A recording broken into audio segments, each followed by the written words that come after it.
मजाक की भी एक हद होती है, बोलने की भी एक हद होती है, पैसे मांगने की भी एक हद होती है, हर चीज़ की एक हद होती है, झूठ बोलने की भी एक हद होती है। ऐसे सेंटेंसेस आपने कभी न कभी ज़रूर बोला होगा या फिर किसी को बोलते हुए सुना होगा, जिनमें हमें बोलना होता है कि भी एक हद होती है। इसे इंग्लिश में बोलने के लिए there is a limit of का यूज़ किया जाता है। इसे यूज़ करने के लिए सेंटेंस में सबसे पहले बोलते हैं there is a limit of, उसके बाद वर्ब की फर्स्ट फॉर्म में आईएनजी या नाउन, और उसके बाद हम TOO वाला टू, और लास्ट में हम बोलते हैं अदर वर्ड्स अगर हैं तो।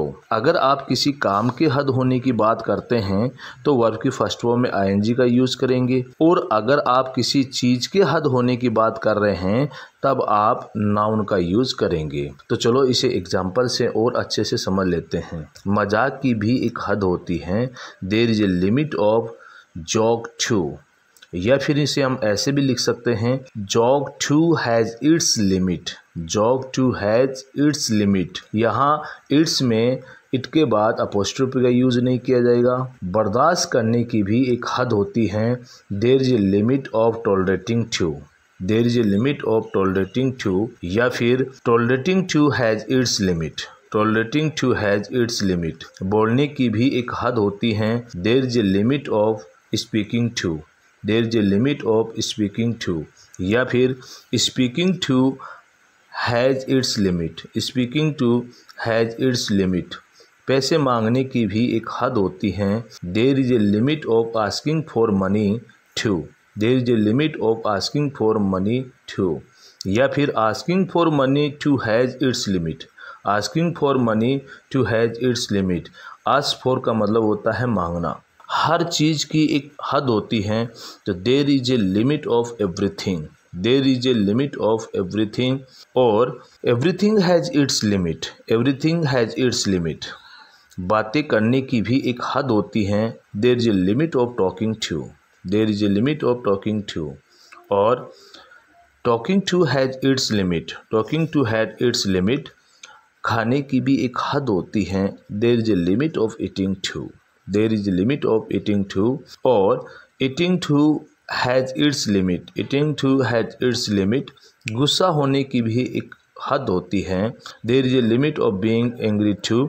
There is a limit of being angry too, और being angry has its limit. Being angry has its limit. Structure number 2, तुम हमेशा एन टाइम पर बताते हो। उसने मुझे एन टाइम पर बताया था। एन टाइम पर मत आना, एन टाइम पर मत बताना। ऐसे सभी सेंटेंसेस जिनमें हमें बोलना होता है एन टाइम पर, इसको इंग्लिश में बोलने के लिए एट लास्ट मोमेंट का यूज़ किया जाता है।